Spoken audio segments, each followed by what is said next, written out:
Hello and welcome to Big League Politics TV. My name is Peter Dabrowska. Today I'm here with Maria Espinoza, the co-founder and national director of the Remembrance Project. Maria, thank you for joining us. Thanks so much for having me on, Peter. Appreciate the time.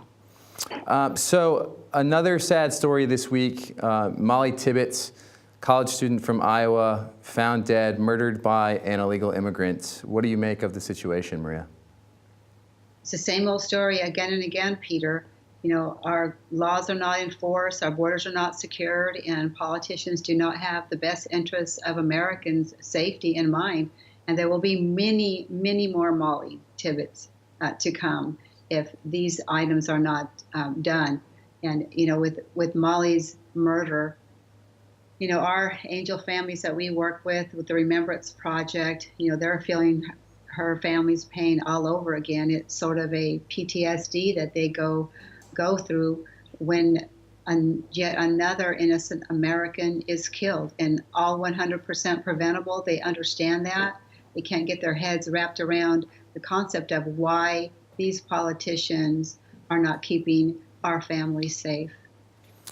So I think it would be important for our audience to understand just how prevalent illegal immigrant crime is in America. There seems to be this idea out there that it's only a once in a while type occurrence. Could you give us some facts and statistics on the plethora of crime committed by illegal immigrants in America? I can give you an example in Texas where there were over 600,000 crimes committed against Texans in a 6-year time period. And there were over 1,200, that's 1,200 homicides of innocent people that would still be here if that illegal alien was not in the country. And that's just a microcosm of what's taking place all across the United States. And I think all your viewers can also agree that we had not heard of this type of crime. Number one, mainly because the mainstream media does not report the crimes. And they don't report the fact that this individual, the criminal, was here illegally. And that's a huge problem, because then we have voters have no idea who is a good person or a bad person when they go into that voting booth. And, you know, all these open borders politicians are to blame. So last year when my husband and I moved up here to Washington, D.C., a year and a half ago, we met with Attorney General Jeff Sessions and asking him for the statistics. And we really felt that we would finally get statistics, since we had someone who really championed America at the helm. And he said it was impossible to obtain because municipalities do not cooperate with the government. And as we're seeing all over the United States, we see these left agenda-driven judges stopping what President Donald Trump is trying to do in keeping America safe. So we're in a big predicament here, and these next elections are going to be very important.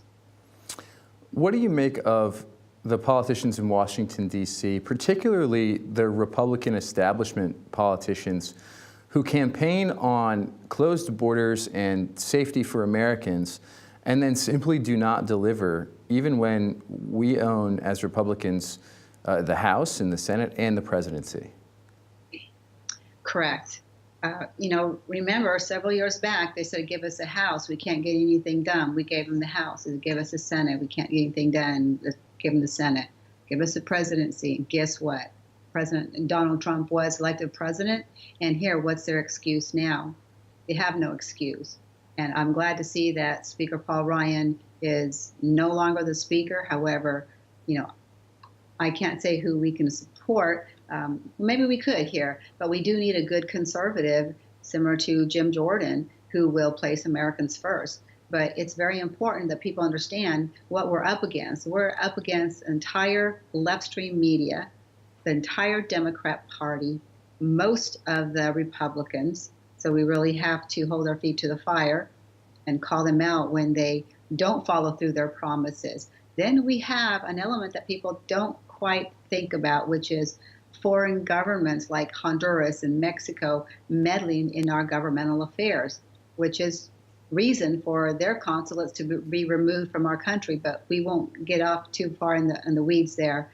But yes, the GOP leadership, Peter, has has to bear a lot of this blame because they have the power. They should have funded the wall. They should have given President Trump everything that he asked for, but no, they're obstructing and they will continue to obstruct. I mean, being in Washington, D.C., and I know you know this, that they will absolutely refuse to do what's right and fund that wall and enforce our borders. They're too busy accepting blood money from the open border lobbyist groups to fill their reelection campaign coffers. All the while, our children are filling America's coffins. It really is despicable. When you say special interests and lobbyist groups, could you outline for our viewers who those groups are, who those people are that we need to know are against us in this fight? Well, number one are the U.S. Chambers of Commerce and the construction, hotel, restaurant industries who want to hire and do hire these illegal alien low-wage earners. And remember, our standard of living here as Americans, we live here. You know, we have our families and we do our very best to put food on the table and take care of our families, while illegal aliens, they might have 10 men who are working on a construction job in one apartment. And they're okay with getting that lower wage. That is one day that they make in income here in the United States is comparable to what they make an entire month in Mexico. So, you know, we have to protect our jobs, and President Trump is doing a great job with the economy and all, but our number one goal with the Remembrance Project is to stop the killings of innocent Americans by people who shouldn't be here. What do you think President Trump can do, even though there is this massive amount of obstruction from the Congress about this problem? Do you think that he should move maybe to an executive order to fund a border wall? What do you make of that? Absolutely. We want to see President Donald Trump do everything in his power that he can do to protect Americans. And we're in a dire situation now. As you can see, how many more Americans must be killed before our borders are secured, our laws are enforced, and all these legislators get their heads together and do what's best for America. You know, and I think that it's going to take President Donald Trump to act on his own to protect Americans. The American people are behind him, and that is why we elected him. And he continues to go back to the American people, which is so refreshing to see because he understands what his duty is. These rest of these politicians, they don't understand. They're in a bubble, and they feel like they're either, they're elitists, they don't live among the average American, and they're so very detached. But President Donald Trump, we will be asking him to go ahead and move forward in doing all he can within his power.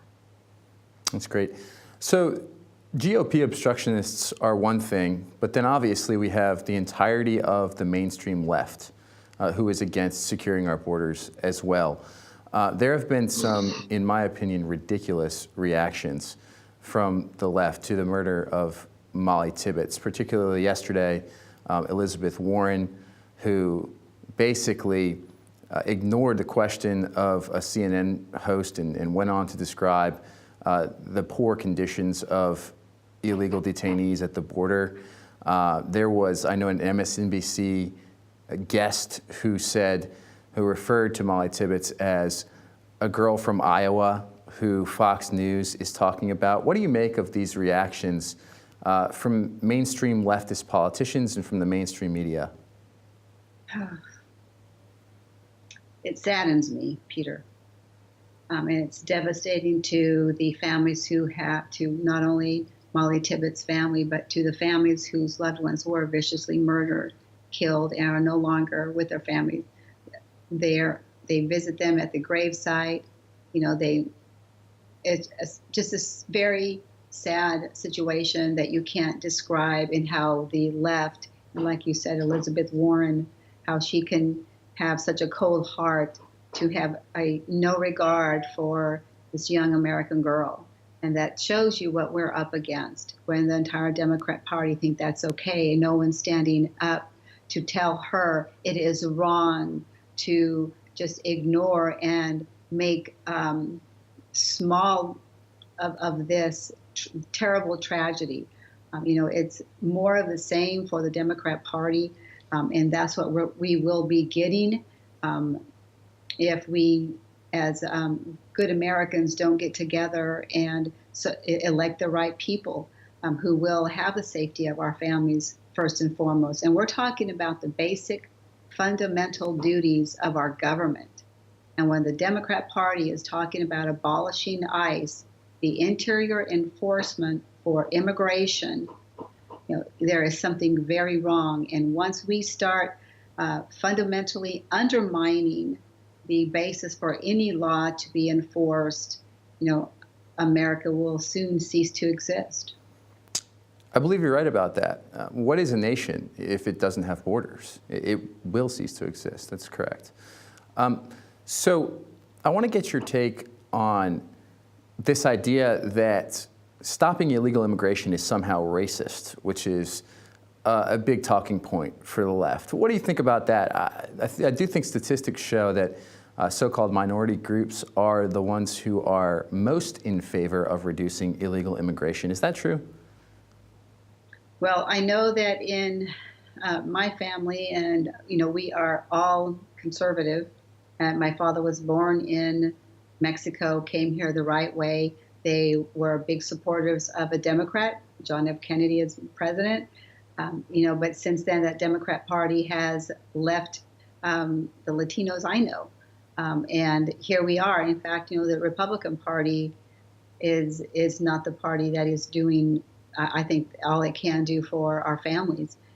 But there is a misconception out there that if you are Latino, that you must agree with illegal immigration, and that's so far from the truth. In fact, we started America First Latinos over 3 years ago, and that was a response to other Latinos who wanted a place to be heard. We don't want to be lumped into that same group that is far left, like the La Raza and MALDEF and ACLU type people. It matters to us that we enforce existing laws. So what is the size of that group that you started, America First Latinos? Could you tell us a little bit about that? Yes, it's a nationwide network, and they're liberty-loving Latinos. With the Remembrance Project, I received several requests to start a group with Latinos, and many Latinos reached out and said, thank you for speaking out. We don't subscribe to this illegal immigration narrative, and thank you. So we're out there, we're, banding together. So, this is about saving our country. And if we don't have a country, no one is safe. It shreds our Constitution. Again, you mentioned erasing our borders, and America ceases to exist. We're the greatest country in the world. Our freedoms and liberties are very valuable to us. If we don't have that, that makes us unique. Then we're just another. We would quickly become a third world country, Peter, as you can see in different, communities. The cultures that are bringing over, they refuse to assimilate, but they sure will take our welfare benefits. Absolutely. Do you think that we should put a complete moratorium on immigration, period, until the immigrants, legal and illegal, that are here currently can assimilate? I believe we should do as we would in our own homes. If you had a home and people arrived that were not invited, I think that you would close that door and until you figured out who was in your home. And I think that's what exactly that we need to do, and including the extreme vetting that it's not taken place and has not taken place for a very long time. And that is that's our right as a country. And the baseline for America is this: we do not have to allow people into our country. That's right. Corey Stewart is a GOP Senate candidate from Virginia. He's running against Tim Kaine in the general on November 6th. Yesterday, he called for ICE raids to round up folks who are here illegally. What do you make of that? Should have been done yesterday. Absolutely. If you are here illegally in our country, you should be removed immediately. There is no way an American could enter another country illegally and live there and receive benefits, and for the law enforcement to ignore them. That wouldn't happen. In fact, when we were in Mexico several years ago, someone mentioned that they had purchased a vehicle outside of the country, and every 6 months they were required by the Mexican government to remove that vehicle and bring it back into the country. So they're making it very difficult for Mexicans to purchase outside of their country because they want their citizens to support their own country citizens. So yes, I think that I think that Corey Stewart is absolutely correct in calling for ICE raids. We have to know who's in our country. We have to remove them if they do not have permission, and especially remove that criminal element. And I know that Mr. Stewart has done a great job in his district as a border supervisor, I believe, in the crime, in reducing crime greatly, especially reducing the gang violence in the area that he was responsible for. So I champion Mr. Stewart and the great work that he's done, and he is certainly an America First candidate. Absolutely. So you bring up an interesting point. What do you think of other countries who have strict border security, Canada, even Mexico?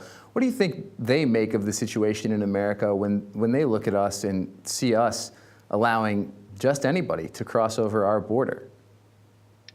Well, I think they secretly laugh at the United States and our lack of border security. All the while they push, let's talk about Mexico, they push their citizens into our country where America is taking care of them. Several years back, I did some research, and about 2/3 of the illegal aliens at that time who were here in the United States came from 6 to 7 states in Mexico. And that told me that the Mexican government deliberately is pushing out their undesirables. And if you recall, in the 1990s, there was the publishing the government put out, distributed to their citizens on how to come to the United States illegally, hire a coyote, what to wear, what food to bring, and what to do if you were caught, and where to go to get aid once you were in the United States. And I actually have that publishing. So this is the issue that we're faced with. Like I mentioned earlier, there are governments that are working against working for, I should say, the destruction of America. So there's been a lot made lately of the fact that parents and children are, quote, separated, unquote, at the border, which is a law that has been on the books for quite some time, which was ignored until President Trump took office. What do you make of the situation at the border when parents are detained and separated from their children? Is that a safety measure? Is that meant to be a check on the system? What's going on down there? Could you explain that for our viewers? Yeah, right. Before I explain the separation that you mentioned at the border, I wanted to add a couple things to the Mexican government. The Mexican government receives about $2 billion a month on the fees that they assess the wire transfer of funds into their country from the United States. And those are remittance fees. So just think about how much money that the Mexican government receives, and that encourages them to push their citizens into the United States. The Mexican government also, this was last June, set up centers of defense all around the United States and funded these centers of defense with $50 million in order to assist immigrants with their questions, and obviously to assist illegal aliens to remain in our country illegally. So we have a lot that's working against the American public. Now, to your question of separating families at the borders. Well, number one, those parents put their children and themselves in that situation, place their children in harm's way. In fact, there were parents who were sending their daughters across the border and with these coyotes on birth control, knowing that their young daughters would be raped, and no telling how many times and how viciously. This is horrific that these people would even think to do that instead of protecting their children. So their character, very questionable. And why are illegal aliens above American citizens? American citizens who commit crimes, happen to be a parent, they are separated from their loved ones. What is the difference? Again, we say that illegal aliens in the United States have been raised to the level of untouchable. And this is a perfect example. And remember, these detention centers, Peter, that these children or minors are living in, they're fed 3 meals a day, they're recreated, they're taken to the movies, they're in air conditioning units, they have clean bedding and clothing, and they don't have a dirt floor. And while this is a treatment that Americans are giving these illegal alien children, hardly anything to complain about, while 15 million American children live in poverty and go to bed hungry. And we have 500,000 American orphans that need to go to a good home. Those are the children that we need to be taking care of, not another country's citizens that refuse to care for their citizens. Well, that's right. And not to mention the fact that while these children are separated from their families temporarily, maybe for a period of days or months, people like Molly Tibbetts are permanently separated from their families. They will never get to spend time together again. So it's hard for us to maybe sympathize with the sob story that the left is putting out. So Maria, tell us where we can find you, the Remembrance Project, how we can support you, how we can contribute to the work that you're doing there. Thank you, Peter. Our website is theremembranceproject.org. That's theremembranceproject.org. And our Facebook page is The Remembrance Project and Stolen Lives Quilt.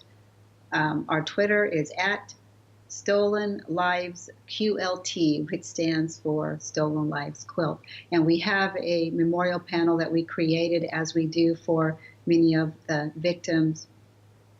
We created a panel for Molly Tibbetts, and right now, Peter, it has over 2.3 million reaches. And we encourage people to go to our website and share our memorial panel, but we are also posting memorial panels for other innocent American victims who are permanently separated from their loved ones. Maria, thank you. That was very informative. I appreciate you joining us. Yeah, thank you so much, Peter, and thank you for being a voice for the truth. God bless y'all. For Big League Politics TV, this is Peter Dabrowska here with Maria Espinoza. Thank you for joining us today. Thank you so much, Peter. Have a great day. All right, you too.